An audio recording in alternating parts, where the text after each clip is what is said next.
열린교회 성도 여러분 안녕하세요. 6월 22일 매일 성경 묵상 함께 하겠습니다. 오늘 묵상할 말씀은 로마서 12장 9절에서 21절의 말씀입니다. 우리 함께 읽겠습니다. 사랑에는 거짓이 없나니 악을 미워하고 선에 속하라. 형제를 사랑하여 서로 우애하고 존경하기를 서로 먼저 하며 부지런하여 게으르지 말고 열심을 품고 주를 섬기라. 소망 중에 즐거워하며 환난 중에 참으며 기도에 항상 힘쓰며 성도들의 쓸 것을 공급하며 손 대접하기를 힘쓰라. 너희를 박해하는 자를 축복하라. 축복하고 저주하지 말라. 즐거워하는 자들과 함께 즐거워하고 우는 자들과 함께 울라. 서로 마음을 같이하며 높은 데 마음을 두지 말고 도리어 낮은 데 처하며 스스로 지혜 있는 채 하지 말라. 아무에게도 악을 악으로 갚지 말고 모든 사람 앞에서 선한 일을 도모하라. 할 수 있거든 너희로서는 모든 사람과 더불어 화목하라. 내 사랑하는 자들아, 너희가 친히 원수를 갚지 말고 하나님의 진노하심에 맡기라. 기록되었으되 원수 갚는 것이 내게 있으니 내가 갚으리라고 주께서 말씀하시니라. 내 원수가 줄이거든 먹이고 목마르거든 마시게 하라. 그리함으로 내가 숯불을 그 머리에 쌓아 놓으리라. 악에게 지지 말고 선으로 악을 이기라. 아멘. 이런 말이 있습니다. 그리스도인이라는 이유로 체포당했을 때 당신에게는 당신의 유죄를 입증할 충분한 증거가 있는가? 여러분 잘 생각해 보세요. 예수 그리스도의 십자가로 우리는 죄 용서받고 구원받았습니다. 그 은혜와 사랑을 우리가 조금이라도 경험했다면 우리는 그리스도인으로 살아야 한다는 것이죠. 그리스도인으로 살아가는 것이 유죄라면 그것을 증명할 증거가 있어야만 합니다. 그리고 혹시 우리가 그리스도인이기 때문에 박해와 핍박을 받는다면 그것을 이기고 승리하는 것이 얼마나 큰 축복인지 알아야 합니다. 왜냐하면 핍박이 있다는 것은 내가 진리 가운데 서 있다라는 거예요. 핍박이 있다는 것은 신앙적으로 지금 올바르게 하나님을 믿는다는 것을 반증할 수 있는 것이기 때문에 그렇습니다.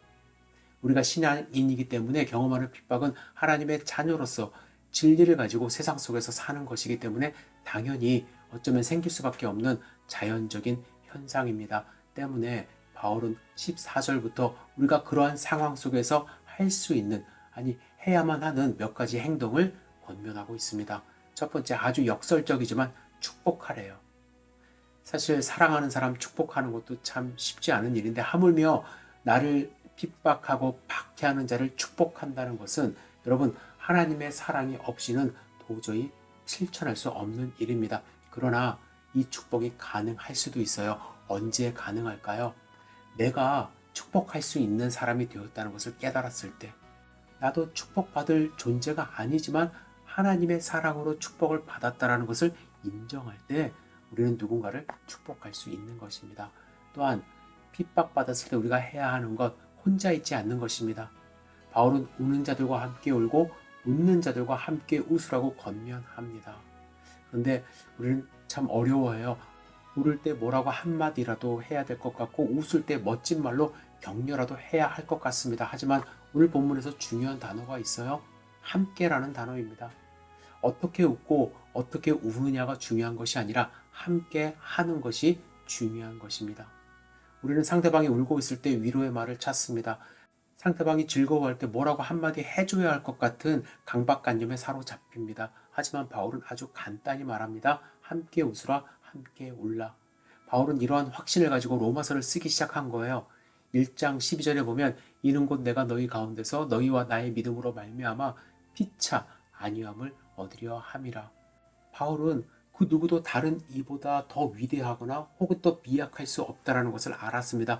서로 위로하고 서로 격려할 때 그것으로 우리는 위로받고 격려받아 박해조차도 극복할 수 있는 신앙인 공동체가 될 수 있다는 것을 이야기합니다.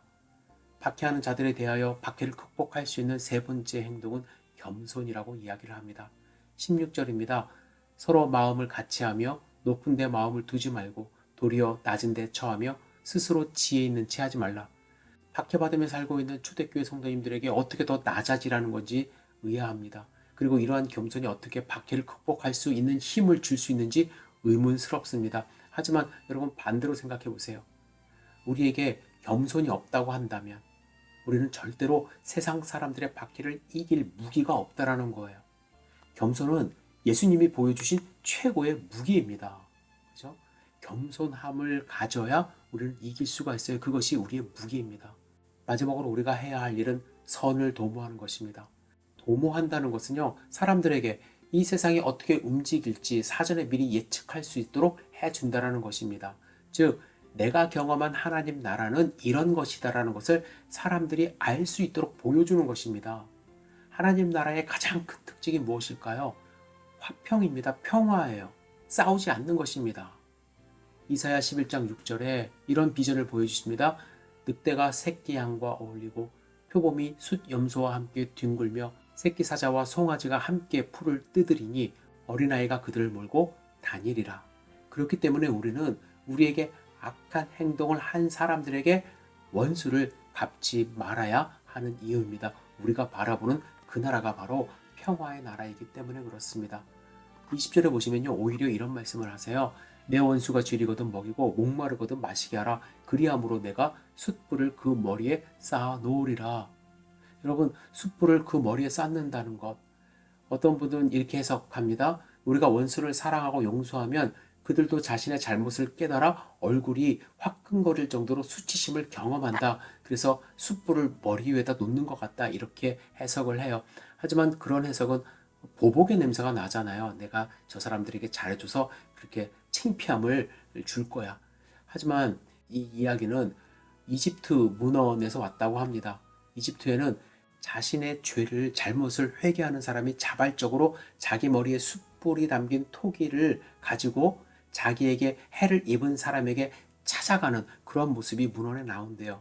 이는 용서를 베풀면요, 용서는 원수가 회개할 수 있는 기회를 제공한다라는 거예요. 내가 원수가 줄이고 목마르면은 그가 머리에 숯불을 이고 나를 찾아온다라는 것입니다. 숯불이 아주 중요한 삶의 도구였거든요.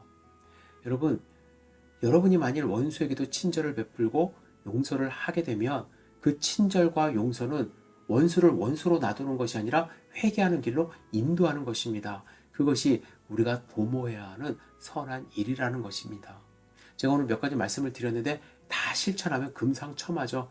그러나 잘 안 돼요. 쉽지 않습니다. 박해받고 누군가가 뭐라고 해코지 할 때 악을 선으로 갚는 것 참 어렵습니다. 하지만 한 가지만이라도 마음에 담고 실천해 보시기 바랍니다.